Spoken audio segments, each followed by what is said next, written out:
Hello friends, GK गुरुजी अड्डा के YouTube platform पे मैं सेलिस आप सभी का हार्दिक स्वागत करता हूं। प्यारे साथियों, जैसे कि आप सभी को पता होगा, आपका जो सीटेट का एग्ज़ाम है प्यारे साथियों, वो आपका सीटेट का एग्ज़ाम जुलाई में होगा और उसी सीटेट की हम लोग तैयारी कर रहे हैं। प्यारे साथियों, आज हम लोग अपने 7वें चैप्टर पर चलते हैं और देखते हैं 7वें चैप्टर में क्या क्या चीज़ें इंपॉर्टेंट है। जो भी चीज़ें इंपॉर्टेंट रहेंगी उनको मैं अंडरलाइन करता चलूँगा। आप लोग अपने हाथों से अपनी शॉर्ट नोट्स बना लीजिए, क्योंकि अपनी नोट्स ज़्यादा बेहतरीन समझ में आती है। चलिए आइए शुरू करते हैं अपने टॉपिक को। ग्रामीण क्षेत्र में आजीविका हमारा चैप्टर है, ठीक है। आइए देखते हैं। एक गांव की कहानी है, ठीक है। गांव आपसे पूछा जाता है एनसीईआरटी में, तो गांव को बहुत अच्छे तरीके से आप लोग याद रखिएगा। मेरा कहने का मतलब ये है, कभी कभी एनसीईआरटी में गांव भी पूछ लेता है। कलपुट्टू गांव की ये कहानी है। कहाँ है ये? तमिलनाडु समुद्र तट के पास एक गांव है कलपुट्टू। यहाँ के लोग कई तरह के काम करते हैं, ठीक है। गांव में यहाँ भी खेती के अलावा कई काम होते हैं, जैसे टोकरी, बर्तन, घड़ी, ईंट, बैलगाड़ी इत्यादि को बनाना। कलपट्टू में कुछ लोग नर्स हैं, शिक्षक हैं, धोबी हैं, नाई, साइकिल ठीक करने वाले, लोहार, ये सब अपनी सेवाएं देते हैं। यहाँ कुछ दुकानदार एवं व्यापारी भी हैं। जो मुख्य गली है वह बाजार की तरह दिखते हैं। उनमें आपको तरह तरह की कई सारी छोटी दुकानें दिखेंगी। चाय, सब्जी, कपड़े की दुकान और भी अन्य चीज़ों की दुकानें आपको दिखेंगी, ठीक है। ऐसे चाय की दुकानें जहाँ टिफ़िन भी आपको मिलेगा। अर्थात टिफ़िन का मतलब क्या होता है? देखिए, टिफ़िन का मतलब यहाँ बताया है, खाने पीने की हल्की फुल्की चीज़ें। सुबह इडली, डोसा, उपमा मिलता है। शाम के नाश्ते में बड़ा पाव, बोड़ा, मैसूर पाक। चाय की दुकानों के पास एक कोने में लोहार का परिवार रहता है, उसके घर में लोहे की चीज़ें बनती हैं। बगल में साइकिल की मरम्मत की दुकान है, वहाँ साइकिल किराए पर भी मिलती है। गाँव में दो परिवार कपड़े धो करके अपने आजीविका चलाते हैं। कुछ लोग पास के शहर में जाकर मकान बनाने और लॉरी चलाने का काम करते हैं। गांव छोटी छोटी पहाड़ियों से घिरा हुआ है। सिंचित जमीन पर मुख्यतः धान की खेती होती है। ज़्यादातर परिवार खेती से अपनी आजीविका चलाते हैं। यहाँ आम और नारियल के काफ़ी बाग हैं। कपास, गन्ना और केला भी उगाया जाता है। आइए कुछ लोगों से मिले जो कलपट्टू में खेती में काम करते हैं और देखें कि उनकी आजीविका के बारे में हम क्या सीख सकते हैं। चलिए, तुलसी। हम सब यहाँ रामलिंगम की ज़मीन पर काम करते हैं। उसके परिवार के पास कलपट्टू में 20 एकड़ धान के खेत हैं। शादी से पहले मैं मायके में धान के खेत में मजदूरी करती थी। मैं सुबह 8:30 से 4:30 तक काम करती हूँ। रामलिंगम की पत्नी करुत्थमा काम की निगरानी करती है। साल में कुछ ही मौके होते हैं जब मुझे नियमित रूप से मजदूरी मिलती है। उन मौक़ों में से एक है धान। जब मैं धान की रोप रही हूँ, जब धान की फसल थोड़ी बढ़ जाए तो रामलिंगम हमें निराई के लिए और बाद में कटाई के लिए बुलाएगा। जब मैं उम्र में कम थी तो निराई का काम आसानी से कर लेती थी, लेकिन अब जैसे जैसे उम्र हो रही है मुझे झुककर काम करने और देर तक पानी में डूबे रहने में तकलीफ होती है। रामलिंगम एक दिन का 40 रुपया मजदूरी देता है। आगे कह रहा है, मेरे गांव में मजदूरी के रेट से थोड़ा कम है, फिर भी मैं मजदूरी के लिए यहाँ आती हूँ। रामलिंगम पर मुझे भरोसा है कि काम होने पर वो मुझे बुलाएगा। बाकी लोगों की तरह पड़ोस के गाँव में सस्ते मजदूर ढूंढने नहीं जाता है। चलिए, मेरे पति रमन भी एक क्या है मजदूर हैं। हमारे पास कोई ज़मीन नहीं है। साल के इन महीनों में वह खेतों में कीड़ों की दवाई छिड़कता है। जब खेतों में कोई काम नहीं मिलता तो उसे पास की खान में पत्थर या नदी में बालू ढोने का काम मिल जाता है। ये पत्थर और बालू के पास शहरों में मकान बनाने के लिए ट्रक से ले जाए जाते हैं। खेत में काम करने के अलावा मैं घर में भी काम करती हूँ। मैं घर के लिए खाना बनाती हूँ, कपड़े धोती हूँ, सफाई करती हूँ। दूसरे औरतों के साथ जंगल से लकड़ी लाती हूँ। गाँव से करीब 1 किलोमीटर दूर बोरवेल है जहाँ पानी लेकर आती हूँ। मेरा पति घर के सामान और साग सब्जी खरीदने में भी मेरी मदद करता है, ठीक है। हमारी 2 बेटियां हैं। हमारे जीवन में खुशी है, दोनों स्कूल जाती हैं। पिछले साल एक बेटी बीमार पड़ गई, शहर के अस्पताल ले जाना पड़ा। हमने उसके इलाज के लिए रामलिंगम से उधार लिया था और उस उधार को चुकाने के लिए हमें अपनी गाय बेचनी पड़ी थी। ये कहानी है तुलसी की, समझते चलिएगा। जैसे कि आपने तुलसी की कहानी में पढ़ा, ग्रामीण इलाकों में गरीबा परिवार का बहुत सारा समय पानी और जलावन की लकड़ी लाने और जानवर चराने में बीतता है। इन कामों में कोई पैसा नहीं मिलता, लेकिन गरीब परिवारों में ये काम बहुत महत्वपूर्ण माने जाते हैं, याद रखिएगा। वे मजदूरी से जो थोड़ा पैसा कमाते हैं उससे गुजारा नहीं होता। घर और ज़िंदगी बसर करने के लिए इनको काम भी करना पड़ता है। हमारे देश के लगभग ग्रामीण परिवारों में 40% खेतिहर मजदूर हैं। अब ये डाटा आपके लिए इंपॉर्टेंट है, कितने खेतिहर मजदूर हैं? 40% पूछा जाएगा। कुछ के पास ज़मीन छोटे छोटे टुकड़े हैं, बाकी तुलसी की तरह भूमिहीन है।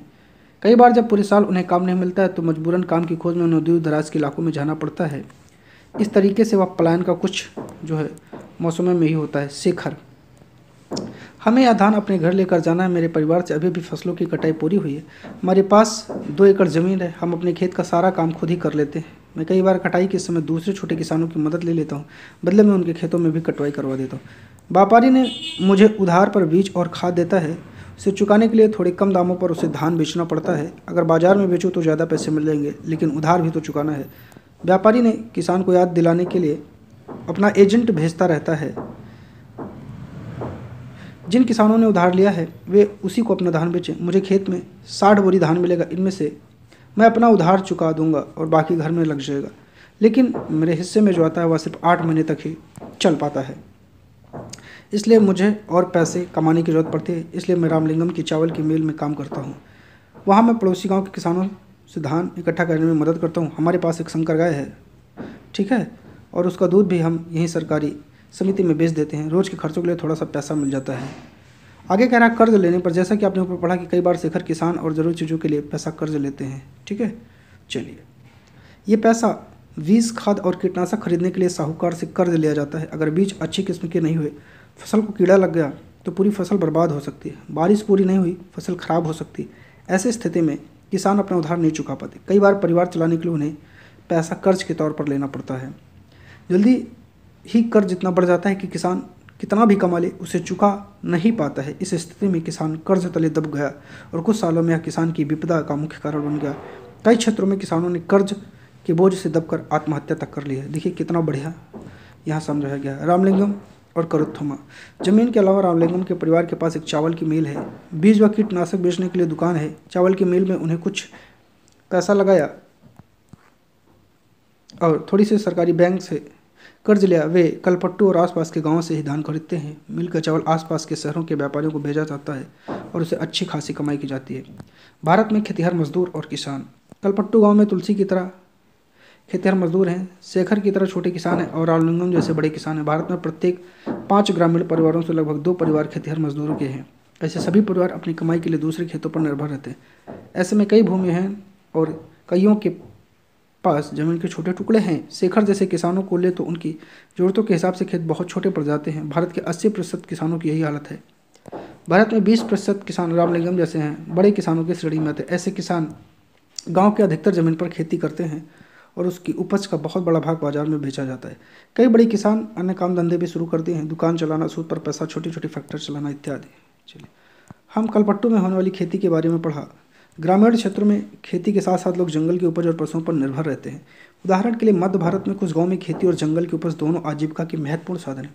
महुआ बिनना, तेंदुए के पत्ते इकट्ठा करना, शहद निकालना, व्यापारियों को बेचना जैसे काम अतिरिक्त आय में मदद करते हैं। इसी तरह सहकारी समिति को पास के शहर के लोगों को दूध बेचना भी आजीविका कमाने का मुख्य अब साधन हो गया है। चलिए, समुद्र तटीय इलाकों में हम देखते हैं कि पूरे गांव मछली पकड़ने में लगे हैं। आइए अरोड़ा और पारिवेलन के जीवन के बारे में पढ़कर मछली पकड़ने वाले परिवार के बारे में थोड़ा और जानें। यह परिवार कलपट्टू के पास पुदुपेट नामक गांव में रहता है। नागालैंड की खेती के बारे में है। नागालैंड की सीढ़ी नुमा खेती के बारे में जानिए। एक गांव है जिसका नाम चिजामी है, नागालैंड के फेक जिले में है। इस गांव में रहने वाले लोग चखेसंग समुदाय के हैं। सीढ़ी नुमा खेती करते हैं, इसका मतलब पहाड़ी की ढलाऊ जमीन को छोटे छोटे सपाट टुकड़ों में बांटा जाता है। ये इंपॉर्टेंट है, सीढ़ी नुमा को खेती याद रखिएगा। प्रत्येक सपाट टुकड़े के किनारे ऊपर उठे होते हैं जिसमें पानी भरा रहता है। या चावल की खेती के लिए सबसे अच्छा होता है। किस खेती के लिए अच्छा होता है? चावल की खेती के लिए। ये भी इंपॉर्टेंट है, याद रखिएगा, ठीक है। चलिए, और इतना इंपॉर्टेंट था, मैंने आपको बता दिया, ठीक है। चिजामी के लोगों के पास अपने अपने खेत हैं, लेकिन वे इकट्ठे होकर एक दूसरे के खेतों में भी काम करते हैं। वे 6 से 8 लोगों का एक समूह बनाते हैं और इकट्ठे मिलकर पहाड़ के एक हिस्से पर घास पतवार साफ करते हैं। और जब दिन का काम खत्म हो जाता है तो सारा समूह इकट्ठे बैठकर खाना खाता है। ऐसे कई दिनों तक चलता रहता है, जब तक काम को खत्म नहीं कर लेते हैं। कितनी बढ़िया कहानी है, ठीक है। ऐसे अरोड़ा और पारिवेलन, ठीक है। पुदुपेट कलपट्टू से ज़्यादा दूर नहीं है। यहाँ के लोग मछली पकड़कर आजीविका चलाते हैं। उनके घर समुद्र के पास हैं और वहाँ चारों ओर जाल, ठीक है। कैटा मैरन, मछुआरों की खास तरह की छोटी नाव, याद रखिएगा। कैटा मैरन क्या है? मछुआरों की एक छोटी नाव होती है। पूछा जाता है सुबह 7 बजे समुद्र के किनारे गहमा गहमी रहते। इस समय सारे कैटामैरन मछलियाँ पकड़कर लौटते हैं। मछली खरीदने और बेचने के लिए बहुत सारी औरतें इकट्ठा हो जाती हैं। मेरा पति पारिवेलन, मेरा भाई जीजा आज भी बड़ी देर से लौटे, बहुत परेशान हो गई थी। ये हमारे कैटामैरन में इकट्ठे ही समुद्र में जाते हैं। उन्होंने बताया कि आज वे तूफान में फंस गए थे। आज जो मछलियाँ पकड़ी उनमें से मैंने परिवार के लिए कुछ मछलियाँ एक तरफ उठाकर रख दी, बाकी नीलाम कर दूंगी। इस नीलामी में जो भी पैसा मिलता है उसे 4 भागों में बांट दिया जाता है।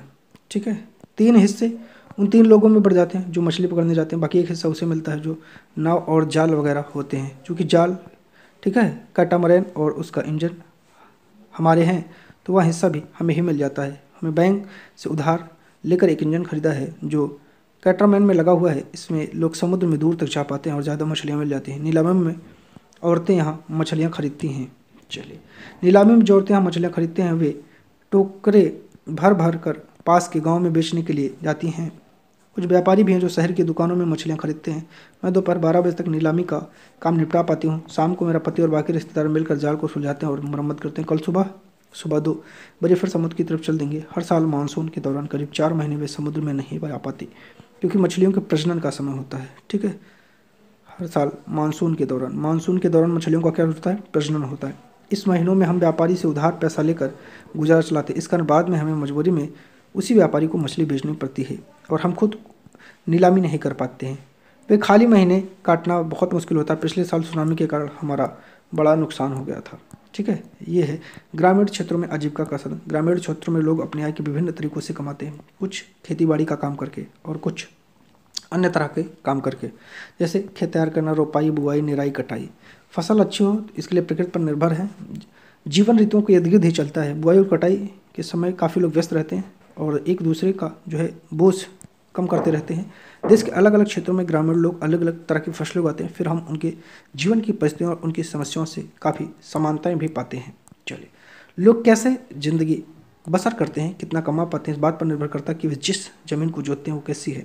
लोग उस ज़मीन पर मजदूरों पर निर्भर हैं। ज़्यादातर किसान अपनी ज़रूरतों को पूरा करने और बाजार में बेचने के लिए फसल उगाते हैं।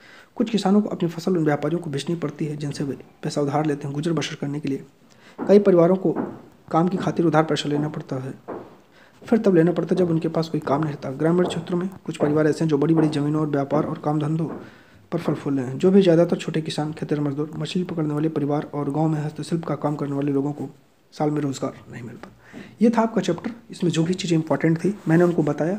तो 2-4 चीज़ें इस चैप्टर में इंपॉर्टेंट थी जो आपको बहुत अच्छे से देखना है। सीढ़ीनुमा खेती, लोग अपना व्यापार नागालैंड के व्यापार कैसे करते हैं, और 2 गांव 3 मिले हैं कर्नाटक के आसपास, उनके नाम याद रखना है। यहाँ से क्वेश्चन बन सकता है। तो ऐसा तो वीडियो अच्छी लगी तो चैनल को सब्सक्राइब करिए, वीडियो को लाइक और दोस्तों तक जरूर शेयर करिएगा। बहुत बहुत धन्यवाद।